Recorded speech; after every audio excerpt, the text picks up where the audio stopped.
Bottom of the duck ನಿಮಗೆ ಬಂದಿರುವಂತಹದ್ದು two of sorts ಬಂದಿದೆ. ಕೆಲವೊಂದು ಇಂಡಿಸಿಷನ್ ಅಲ್ಲಿ ಇರುವಂತಹದ್ದು, ಯಾವುದೇ ರೀತಿಯ ಡಿಸಿಷನ್ ಅನ್ನ ಮಾಡಕ್ ಆಗ್ದಿರಾ ಅಥವಾ ಕೆಲವೊಂದು ಡಿಸಿಷನ್ ಮಾಡ್ದಿರಾ ನೀವು ಸುಮ್ಮನೆ ಇರುವಂತಹದ್ದು ರೆಪ್ರೆಸೆಂಟ್ ಆಗ್ತಾ ಇದೆ ಬಾಟಮ್ ಆಫ್ ದ ಡಕ್ ಅಲ್ಲಿ. ನಿಮ್ಮ ಲವ್ ಲೈಫ್ ನ ವಿಚಾರದಲ್ಲಿ ರೀಸೆಂಟ್ ಪಾಸ್ಟ್ ನಲ್ಲಿ ಕೆಲವೊಂದು ರೀತಿಯ ಎಂಡಿಂಗ್ ಗಳಾಗಿರುವಂತಹದ್ದು, ಲವ್ ಲೈಫ್ ನ ವಿಚಾರದಲ್ಲಿ ಕೆಲವೊಂದು ರೀತಿಯ ಡಿಸ್ಟರ್ಬೆನ್ಸ್ ಗಳಾಗಿರುವಂತಹದ್ದು, ಅವ್ಯವಸ್ಥೆಗಳಾಗಿರುವಂತಹದ್ದು, ಸಮಾಧಾನ ಇಲ್ಲದೆ ಇರುವಂತಹದ್ದು ರೆಪ್ರೆಸೆಂಟ್ ಆಗ್ತಾ ಇದೆ. ಯಾಕೆ ಅಂದ್ರೆ ಲವ್ ಲೈಫ್ ನ ವಿಚಾರದಲ್ಲಿ ಯಾವುದೇ ರೀತಿಯ ಪಾಸಿಟಿವ್ ಬದಲಾವಣೆಗಳಾಗುತ್ತಾ ಅನ್ನುವಂತಹದ್ದು ನೀವು ಪಾಸ್ಟ್ ನಲ್ಲಿ ನೀವು ನಿಮ್ಮ ಲವ್ ಲೈಫ್ ನಲ್ಲಿ ನೀವು ಆಲೋಚನೆಯನ್ನ ಮಾಡಿದ್ದೀರಿ, ಕೆಲವೊಂದು ಬದಲಾವಣೆಗಳಾಗುವಂತ ಸಾಧ್ಯತೆಗಳಿದೆಯಾ ಅಂತ. ಆದ್ರೆ ಎಂಡಿಂಗ್ ಗಳಾಗಿರುವಂತಹದ್ದು ಯಾವುದೇ ರೀತಿಯ ಸರಿ ಹೋಗ್ಲಿಲ್ಲದೆ ಇರುವಂತಹದ್ದು ರೆಪ್ರೆಸೆಂಟ್ ಆಗ್ತಾ ಇದೆ. ತುಂಬಾ ಆಲೋಚನೆಯನ್ನ ಮಾಡಿರುವಂತಹದ್ದು ನಿಮ್ಮ ಲವ್ ಲೈಫಿನ ವಿಚಾರವಾಗಿ ನಿದ್ರಾಹೀನತೆಗಳಾಗಿದೆ. ಕೆಲವೊಂದು ರೀತಿಯ ಸ್ಟ್ರೆಸ್ಸಿಗೆ ಒಳಗಾಗಿರುವಂತಹದ್ದು ನಿಮ್ಮ ರೀಸೆಂಟ್ ಪಾಸ್ಟಿನಲ್ಲಿ ನಡೆದಿರುವಂತಹದ್ದು. ಲವ್ ಲೈಫಿನ ವಿಚಾರವಾಗಿ ಯಾವುದೇ ರೀತಿಯ ಅಂತ ಸಮಾಧಾನದ ಏನು ನಿಮಗೆ ನಡೆದಿಲ್ಲ. ಆ ಕಾರಣಕ್ಕೆ ನಿಮಗೆ ಕೆಲವೊಂದು ವಿಚಾರಗಳನ್ನ ಡಿಸಿಷನ್ ತಗೊಳ್ಳುವಂತಹದ್ದು, ಡಿಸೈಡ್ ಅನ್ನ ಮಾಡುವಂತಹದ್ದು ನಿಮಗೆ ಕಷ್ಟ ಆಗ್ತಾ ಇರೋದು. ನೀವು ಪ್ರೆಸೆಂಟ್ ಸಿಚುಯೇಷನ್ ಅಲ್ಲಿ ಬರುವಂತಹ ಆಫರ್ಗಳನ್ನ ನೀವು ಏನ್ ಮಾಡ್ತಾ ಇದ್ದೀರಾ ಅಂದ್ರೆ ರಿಜೆಕ್ಟ್ ಮಾಡ್ತಾ ಇದ್ದೀರಾ ಅಥವಾ ಮಿಸ್ ಮಾಡ್ಕೋತಾ ಇದ್ದೀರಾ. ಕೆಲವೊಂದು ಆಪರ್ಚುನಿಟೀಸ್ ಗಳು ಬಂದ್ರೂ ಕೂಡ ಅದರ ಬಗ್ಗೆ ನೀವು ಕರೆಕ್ಟ್ ಆಗಿ ಗಮನವನ್ನ ಕೊಡ್ತಾ ಇಲ್ಲ. ಯಾಕೆ ಕೊಡ್ತಾ ಇಲ್ಲ? ನಿಮ್ಗೆ ಗೊತ್ತಾಗ್ತಿಲ್ಲ ಏನ್ ಮಾಡ್ಬೇಕು. ಅದಕ್ಕೋಸ್ಕರ ನೀವ್ ಏನ್ ಮಾಡ್ತಿದ್ದೀರಾ, ಎಂಡಿಂಗ್ ಆದಂತಹ ಆಫರ್ಗಳಿರ್ಬೋದು ಅಥವಾ ಬೇರೆ ಯಾವುದೇ ಆಫರ್ಗಳಿರ್ಬೋದು ಬಂದ್ರೆ ಅದನ್ನ ನೀವು ಗಮನನೇ ಕೊಡದೇ ಇರುವಂತಹದ್ದು.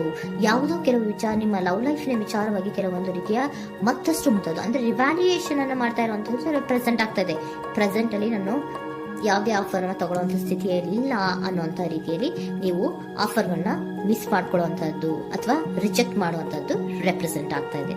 ನೆಕ್ಸ್ಟ್ ಕಾರ್ಡ್ ಬಂದಿರುವಂತಹದ್ದೇನು, ಪ್ರೆಸೆಂಟ್ ನಲ್ಲಿ ಪೇಜ್ ಆಫ್ ಸೋರ್ಟ್ಸ್ ಬಂದಿದೆ. ಯಾವುದೋ ಒಂದು ನಿಮ್ಮ ಲವ್ ಲೈಫ್ ನ ವಿಚಾರವಾಗಿ ಬಹಳಷ್ಟು ಕ್ಯೂರಿಯಾಸಿಟಿಯಿಂದ ಏನೋ ವಿಚಾರವನ್ನ ತಿಳ್ಕೊತಾ ಇದ್ದೀರಾ, ಬಹಳಷ್ಟು ಕ್ಯೂರಿಯಾಸಿಟಿಯಿಂದ ತಿಳ್ಕೊತಾ ಇದ್ದೀರಾ ಏನಾಗ್ತಾ ಇದೆ, ಹೇಗಾಗ್ತಾ ಇದೆ ಅಂತ. ತುಂಬಾನೇ ನೀವು ಕೆಲವೊಬ್ರು ಲವ್ ಲೈಫ್ ನ ವಿಚಾರದಲ್ಲಿ ತುಂಬಾನೇ ಮಾತು ಕೂಡ ಆಡ್ತಾ ಇರುವಂತಹದ್ದು ರೆಪ್ರೆಸೆಂಟ್ ಆಗ್ತಾ ಇದೆ. ಏನಾಗ್ತಾ ಇದೆ, ಹೇಗಾಗ್ತಾ ಇದೆ, ಈ ಗಲಿಬಿಲಿಗಳು, ಡಿಸ್ಟ್ರಾಕ್ಷನ್ಸ್ ಗಳು ಅಥವಾ ಡಿಸಿಷನ್ಸ್ ನ ಮಾಡೋಕ್ಕಾಗದೆ ಏನಕ್ಕೆ ಒದ್ದಾಡ್ತಿದೀವಿ ಅನ್ನೋದ್ರ ಬಗ್ಗೆ ಕೂಡ ನೀವು ಕೆಲವೊಂದು ರೀತಿಯ ಮಾತಾಡ್ತಾ ಇರುವಂತಹದ್ದು ರೆಪ್ರೆಸೆಂಟ್ ಆಗ್ತಾ ಇದೆ.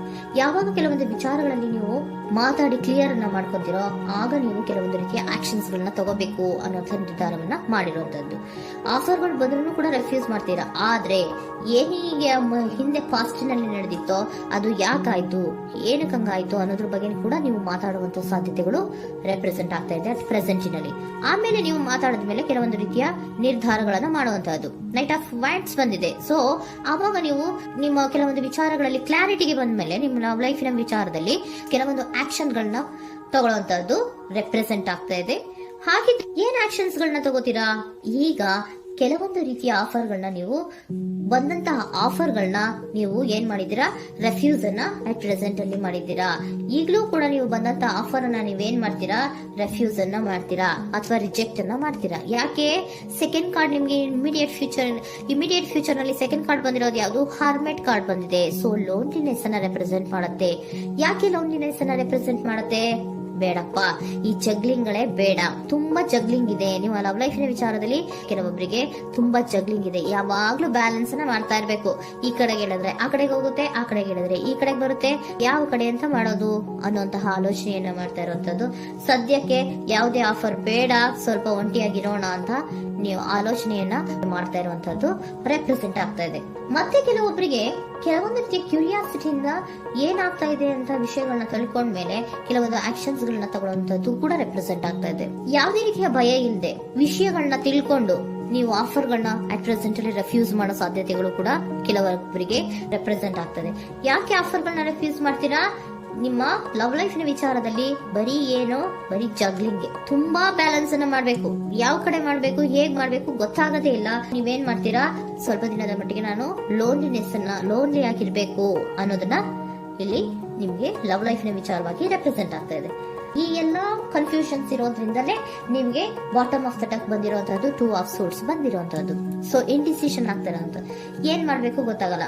ಅದಕ್ಕೆ ನೀವು ಇಲ್ಲಿ ಕುತ್ಕೊಂಡ್ಬಿಟ್ಟಿದ್ದೀರಾ, ನನ್ನ ಲವ್ ಲೈಫ್ ನ ವಿಚಾರವಾಗಿ ಯಾವ ನಿರ್ಧಾರವನ್ನ ಮಾಡ್ಬೇಕು ಅನ್ನುವಂತಹ ಆಲೋಚನೆಯನ್ನ ಮಾಡ್ತಾ ಇರುವಂತದ್ದು, ಹಾಗೇನೆ ಮಾಡುವಂತಹದ್ದು ನಿಮ್ಗೆ ರೆಪ್ರೆಸೆಂಟ್ ಆಗ್ತಾ ಇರೋದು. ಕೆಲವೊಬ್ರು ರೆಫ್ಯೂಸ್ ಅನ್ನ ಮಾಡಿ ಮುಂದೆ ಹೋಗುವಂತ ಸಾಧ್ಯತೆಗಳು ಇರುವಂತಹದ್ದು.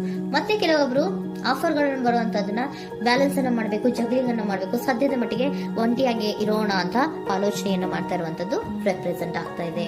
ನಿಮಗೆ ಏಂಜಲ್ ಗೈಡೆನ್ಸ್ ಏನ್ ಕೊಡ್ತಾ ಇದ್ದಾರೆ? Don't stop. ಇಲ್ಲಿ ಡೋಂಟ್ ಸ್ಟಾಪ್ ಇನ ಅರ್ಥ ಏನಪ್ಪಾ ಅಂದ್ರೆ, ಯಾವ ಕೆಲವು ವಿಚಾರಗಳ ಬಗ್ಗೆ ಕ್ಲಾರಿಟಿ ಬೇಕು ನಿಮ್ಗೆ, ಯಾವ ವಿಚಾರಗಳಲ್ಲಿ ನೀವು ಕನ್ಫ್ಯೂಷನ್ಸ್ ಅಲ್ಲಿ ಒದ್ದಾಡ್ತಾ ಇದ್ದೀರಾ, ಏನ್ ಕ್ಲಾರಿಟಿ ಬೇಕೋ ಅದನ್ನ ಧೈರ್ಯವಾಗಿ ಮುಂದೆ ಬಂದು ಅದನ್ನ ಕ್ಲಾರಿಟಿಯನ್ನ ತಗೊಂಡು ಮುಂದೆ ಹೋಗು, ಅಲ್ಲೇ ನಿಲ್ಸ್ಕೋಬೇಡ ಅನ್ನುವಂಥದ್ದನ್ನ ನಿಮ್ಗೆ ಹೇಳ್ತಾ ಇದ್ದಾರೆ. ಯಾವ ವಿಚಾರವನ್ನ ನೀವು ಲವ್ ಲೈಫ್ ನ ವಿಚಾರದಲ್ಲಿ ಏನ್ ಈ ಜಗ್ಲಿಂಗ್ಗಳು ಅಥವಾ ಈ ಬ್ಯಾಲೆನ್ಸ್ ಗಳನ್ನ ಮಾಡ್ಕೊಂಡು ಅಥವಾ ಎಳ್ದಾಟಗಳನ್ನ ಮಾಡ್ಕೊಂಡಿದ್ದೀರೋ ಅಲ್ಲಿಗೆ ಕ್ಲಾರಿಟಿಯನ್ನ ತಗೊಳ್ಳಿ, ಧೈರ್ಯವಾಗಿ ಕ್ಲಾರಿಟಿಯನ್ನ ತಗೊಂಡು ನೀವು ಮುಂದೆ ಆಕ್ಷನ್ಸ್ ಅನ್ನು ತಗೊಳ್ಳುವಂತದ್ದು ರೆಪ್ರೆಸೆಂಟ್ ಆಗ್ತಾ ಇದೆ.